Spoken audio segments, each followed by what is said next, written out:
Hi, I'm Karima Brown. It's Sunday and it's time for The Fix.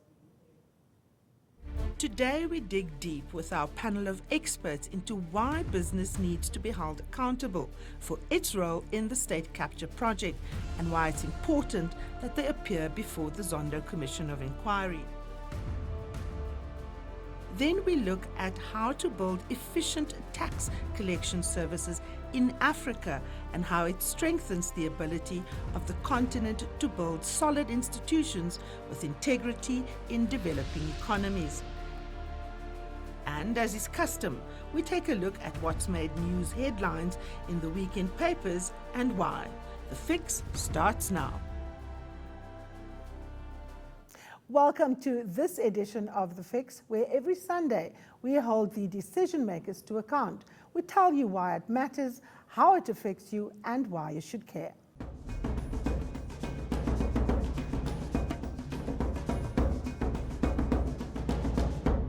The Justice Ministry has set up a special tribunal on fraud and corruption, as well as illicit money flows, to commence operations next month. The measures are being put in place by Justice Minister Ronald Lamola and have been gazetted and come into effect in October.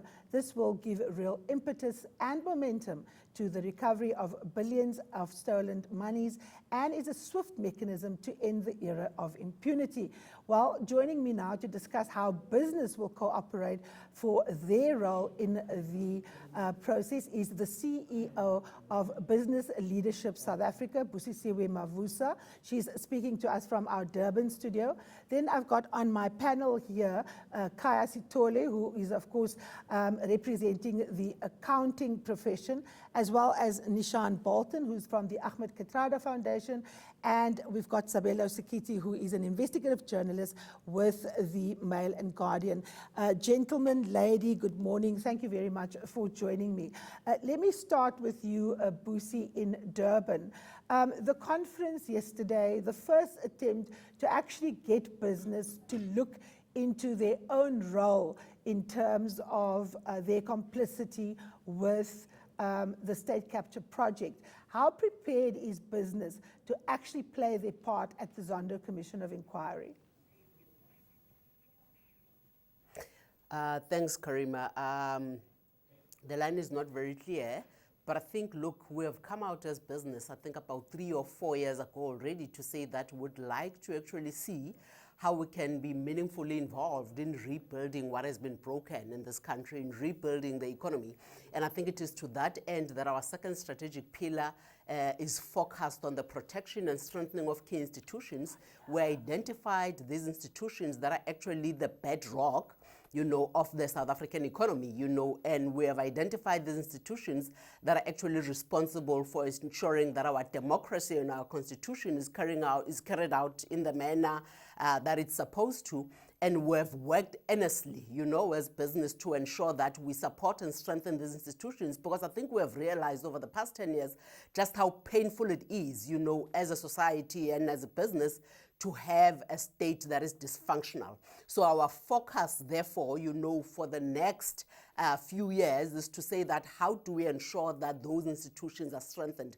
But you'd also remember that we worked very closely with the civil society organizations that were actually working towards ensuring that they hold us as business accountable and ensure that they hold the state, accountable. You would know that we worked with the first cohort of the people.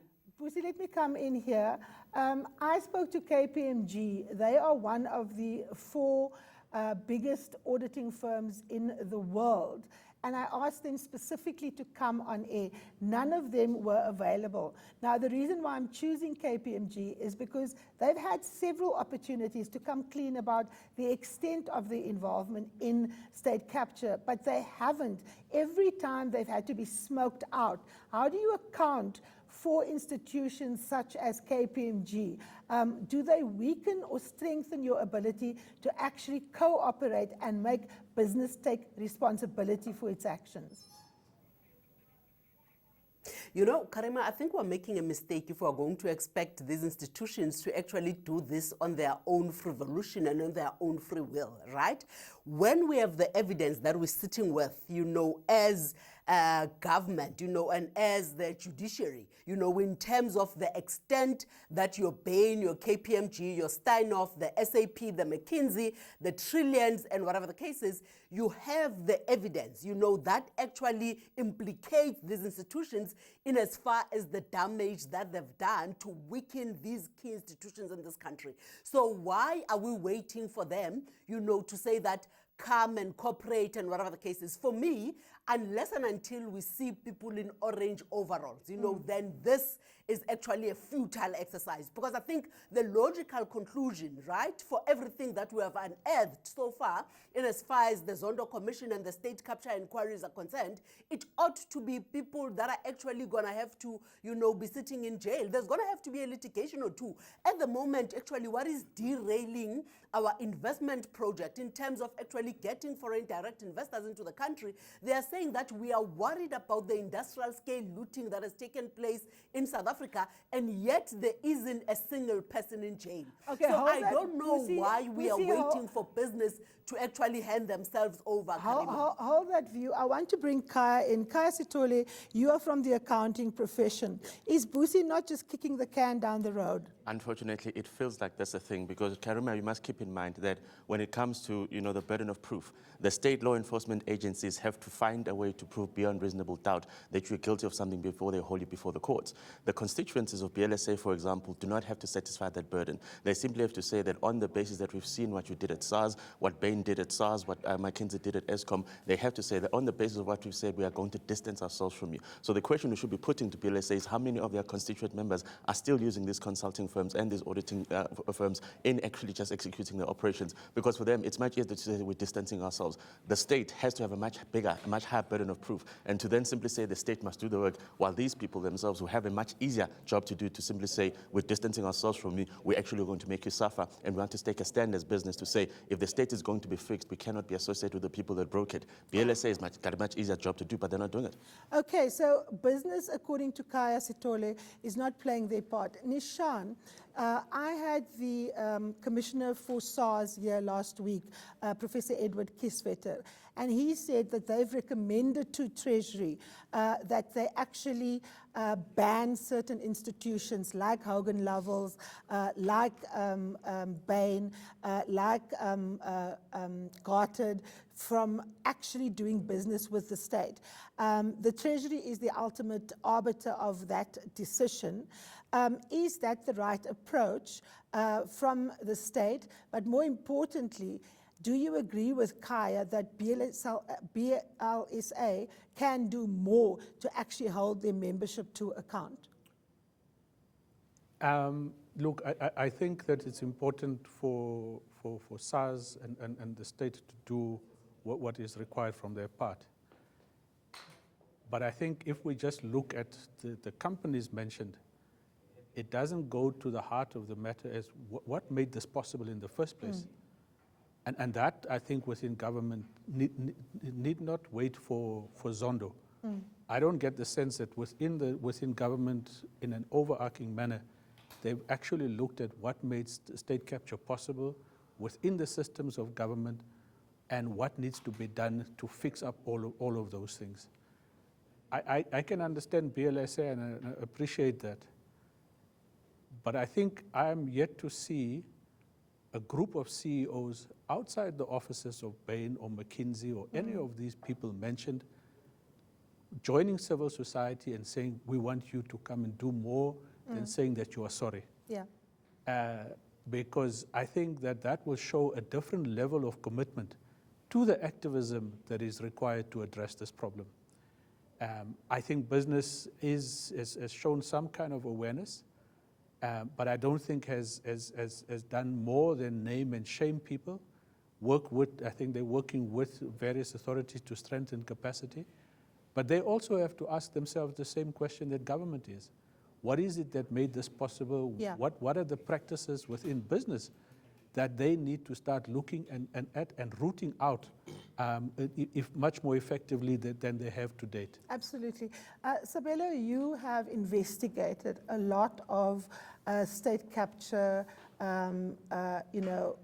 news-related stories. When you've looked at the role of business in the project, what made it so easy for an auditor at a company, before we even get to an external audit firm like KPMG, what made it so easy for them to turn a blind eye? Was it the culture of the organization? Was it in the DNA of the companies to kind of do underhand business? Because we know for every corrupt politician, there's a business person making the offer. Yeah. Look, Karima, I think from my experience, and I mean, I'm taking this also from the perspective that after you report on these things, what do the companies do? Most of the times, the companies exit these people. They give them bonuses. They allow them to take the cash in, their share options, and the person leaves. So essentially, the person is only possibly barred by the disgrace from getting another job. But he's possibly made enough millions to set him up, you know, The 5 lifetimes. Yes, they never pursue, you know, in any civil litigation to recover any monies on behalf of their client in the case of external. They never actually refer anything to law enforcement. So, I mean, we always complain about government, you know, allowing, you know, civil servants to hop from government department to government department. And recycle people. Yes, and I mean, this is precisely what business does as well. I don't believe that business is actually serious about what they're saying. And I mean, Busi, let me bring you in here. The 3 panelists here are all of the opinion that you can do more as Business Leadership South Africa. For example, where are you when people are marching against corruption? Why are you not outside the offices of Bain? Why are you not outside the offices of KPMG? And why are you not having a list of names that you recommend nobody does business with? Because that is the only way you can actually get to them apart from law enforcement agencies. You can hurt them in their pockets where it matters most. Karima, you would remember that Business Leadership South Africa is the only organization actually that has suspended these organizations when this corruption erupted, right? Or when these scandals erupted.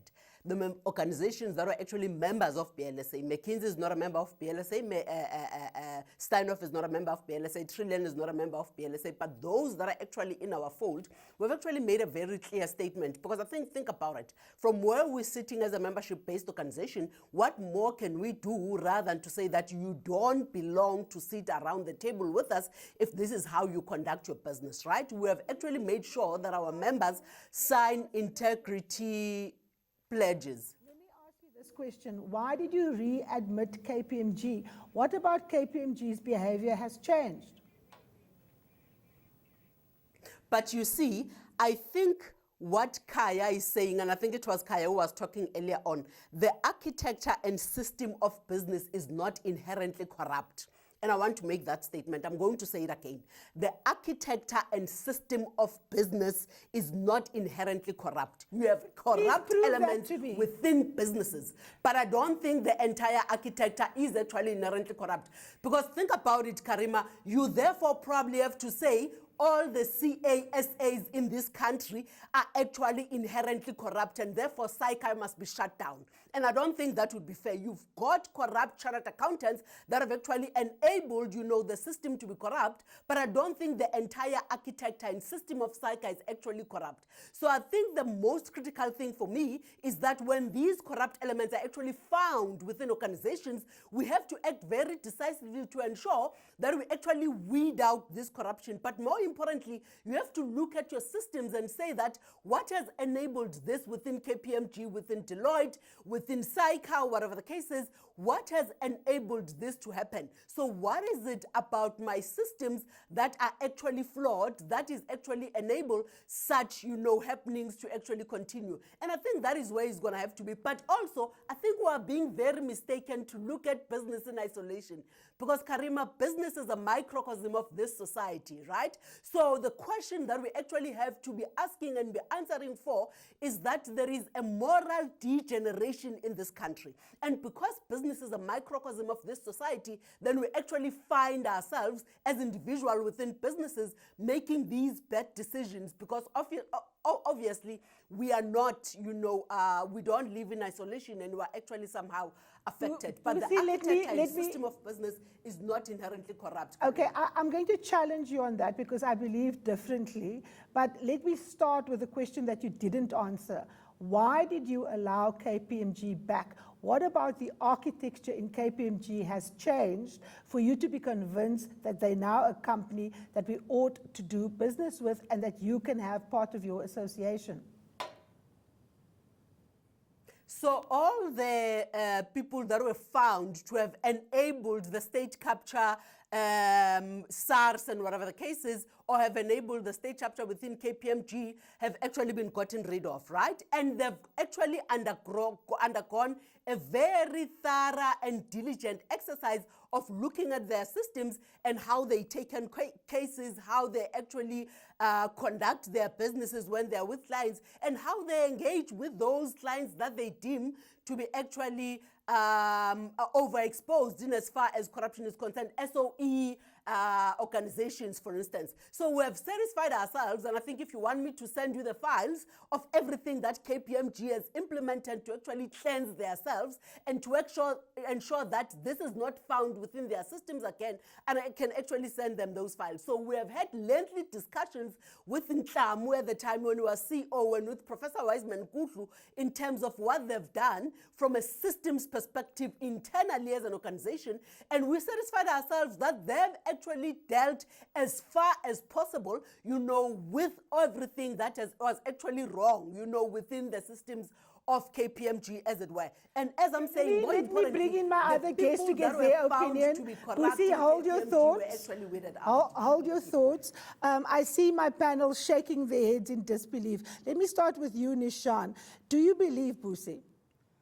No, I think there's some things that is correct.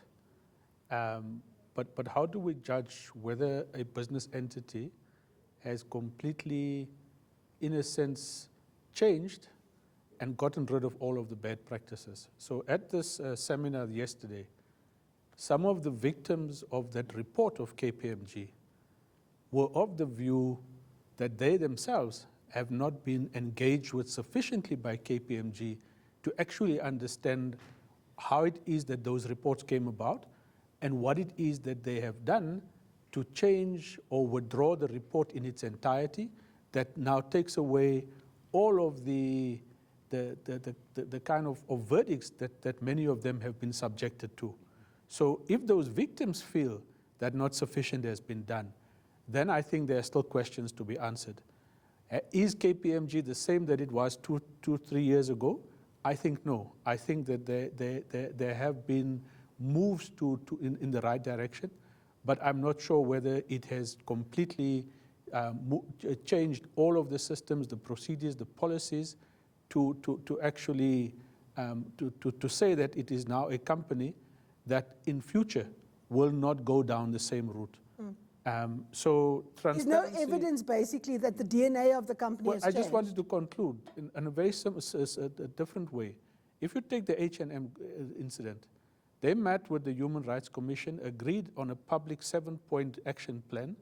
They have reported on those 7 points over the last year or two in terms of what they've done, what they haven't done, what is still outstanding. I don't think we've seen a similar process here. So we don't actually know why they think what they did was wrong. We don't know what the action steps were, and we don't see a public reporting on what, in fact, they've done. Now, this lack of transparency is very business specific. If, for example, a trade union disagrees with a government policy, they've got NEDLAC, they go there, they have to risk their reputations, they have to perhaps sell compromises to their members. You don't see business, for example, speaking with that kind of commitment to processes, and you don't see them doing a mea culpa. Are you convinced that Busi's reasons for readmitting KPMG are legitimate, Sabelo? No, not at all. I simply don't believe it. For instance, like Nishan touched on the rogue unit matter, that report is being used by the current public protector to target the Minister of Public Enterprises. We still don't know what happened behind the scenes that led the people that collaborated on that report to actually come up with those findings. Did they get them from SARS? Can they tell us?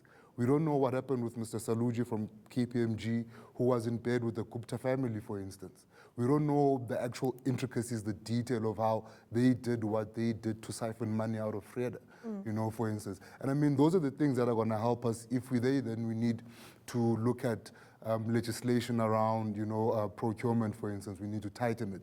Those are the people that can talk to us about, these are the loopholes that we used to get around the system. You know, this is what I mean when I say we need them to be more transparent. Help us be able to, not just KPMG get to a better PR platform, but for the entire country to actually get a meaningful change.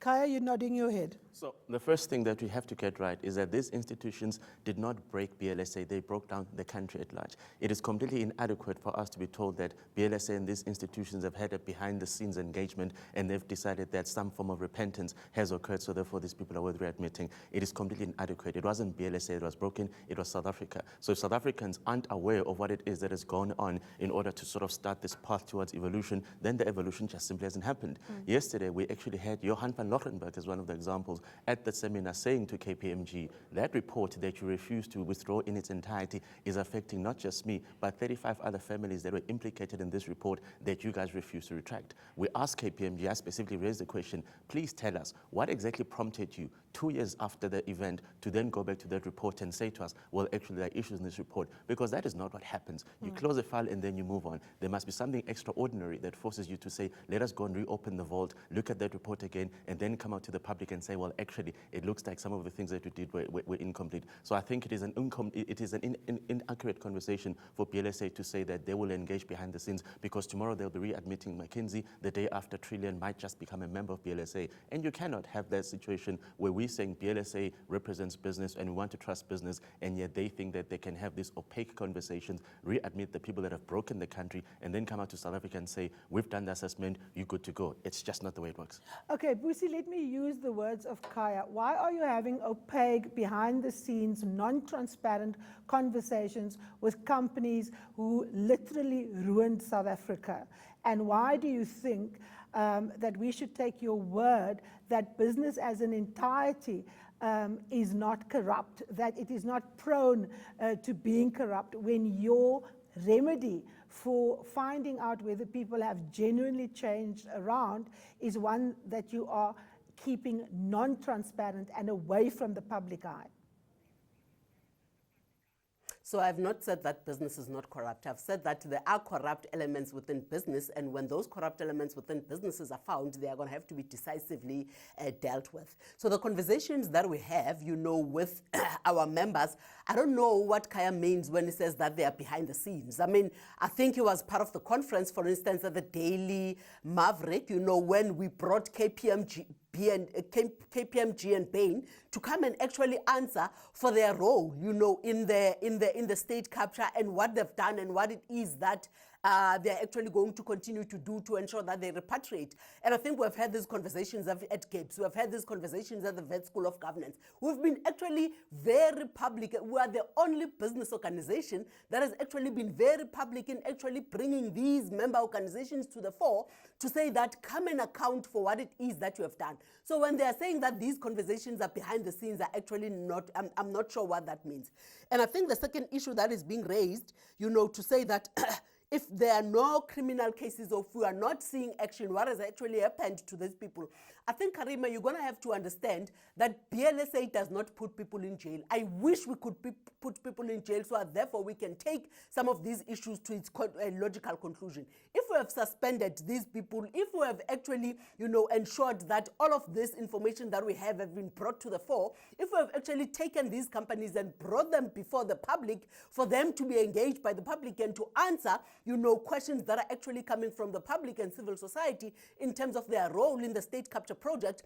And I think if businesses have actually opened criminal cases against the individuals that have actually been found to be corrupt within their own organizations, then the law from therefore is going to have to take its course. So I don't know therefore what more BLSA is going to have to do versus being ultimately transparent, you know, and actually holding these organizations to come in front of the public to talk about what it is that has been done. And I agree with Kaya, what has been done has not actually just impacted PLSA, it has actually impacted the entire economy. That is why, therefore, the judiciary and government is going to have to come in and say that we have this evidence. What, therefore, are we going to do to ensure that you actually pay the way you are supposed, or to actually show that you are actually being prosecuted for the crimes that you have committed. So yes, it's not a crime against PLSA, it's a crime against the economy. So that's why all the social partners are actually then going to have to come on board and play their own role. We have done what we're supposed to do as a membership-based organization.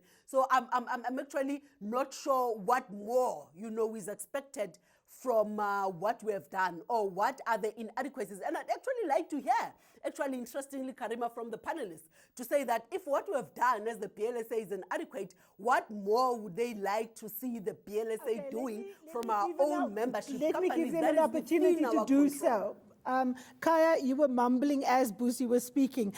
Please tell the public what you were mumbling about. I think the key issue here is that we must always remember that if we have conversations as leads, if we have conversations at Gibbs or at Wits Business School, those are conversations between people like Busi and myself, where KPMG can come and talk. Again, we're not the ones that were sinned against. It was the entire country. So the question, the litmus test should be, if Busi leaves the studio now and she walks around in Durban and she asks any South African, do you think that KPMG has done enough in order for them to be readmitted into the social fold? Do you think that this particular company has done enough? And she doesn't get an answer. It means that South Africans are not in the same level of understanding that she and I might be. So the question is not what she and I know. It's a question of what South Africans, the people whose institutions were broken, know about this. So for a lot of people, they actually aren't even aware that KPMG has been readmitted by BLSA. And the point that we're saying here is that she says there were files that they interrogated to then say you guys are in the same position that you were in probably long before the crisis happened, so therefore you're being readmitted. Only BLSA has ever seen those files. So nobody else in South Africa actually knows what it takes for a company of that nature to then get itself readmitted. So therefore we don't know what will be the basis of McKinsey being readmitted tomorrow,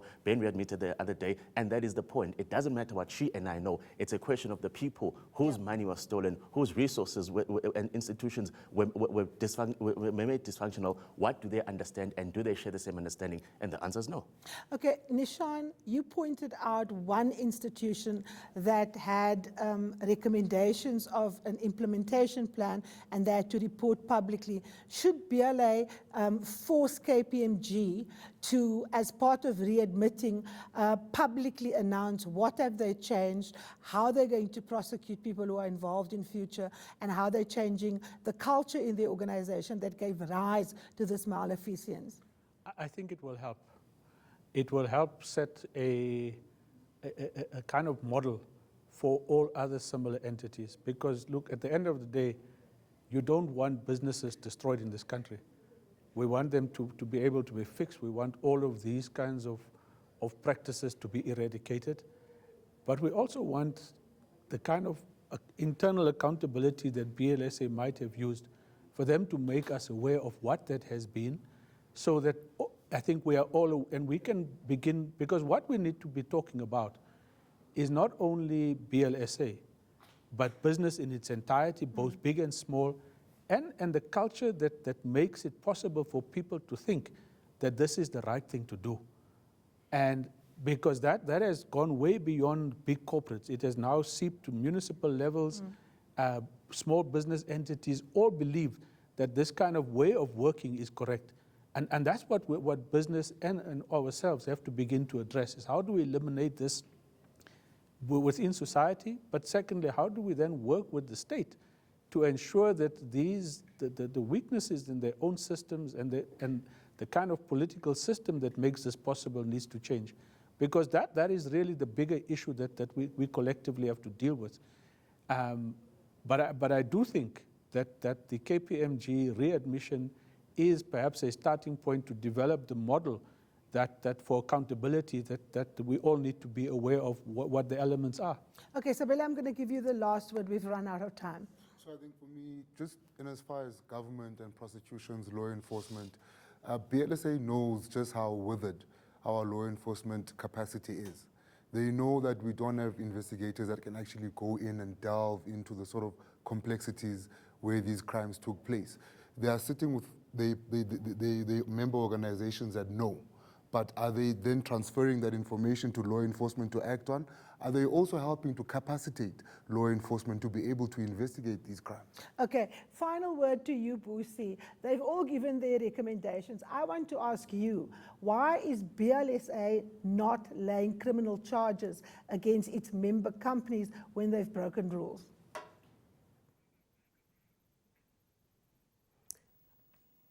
Karima, is that question to me? Yes, it is. Okay, all right. So our companies have actually laid criminal charges against these individuals that have actually been found to be corrupt, number one. And I think the second one, the last gentleman who spoke to say that, but why are we actually not working with these, institutions to ensure that we capacitate them? And my answer is that we are working with the NPA in the division that is actually being set up, that is actually going to be looking at the Zondo evidence that is actually coming out. We are actually dealing with Shamila Patoy to ensure that that division is actually properly capacitated, but more importantly, so that we can see quicker turnaround times that are actually going to be coming out to ensure that really the law does take its course. Okay, Busi, answer my question. Why have you, as an umbrella organization, not laid criminal charges against people who are your members? Criminal charges have already been laid. What criminal charges are you now talking about? They've been laid by the companies against the individuals that were found to be corrupt within their elements. So I'm not sure which criminal charges have to be laid against who now, because criminal charges against those individuals within companies have been laid by their respective organizations. Okay, what I was going to ask you, or what I wanted an answer to, but we've run out of time, is why you as a leadership organization leave it up to your members to do the legwork. Why don't you as a leadership unit act on your leadership role and actually hold them to account by laying criminal charges, like organizations like Outer has done, and several other civil society organizations, including Corruption Watch, the Helen Suzman Foundation, etc. These are all big institutions that have actually gone to law enforcement agencies. Are you saying that the companies have already done the work and BLSA has no role to play? So I think what we have decided to do, and what I think is very strategic for us, is to play where anyone has not played, right? So the individual criminal charges have been laid. So for us, that's a tick. It's already been taken care of.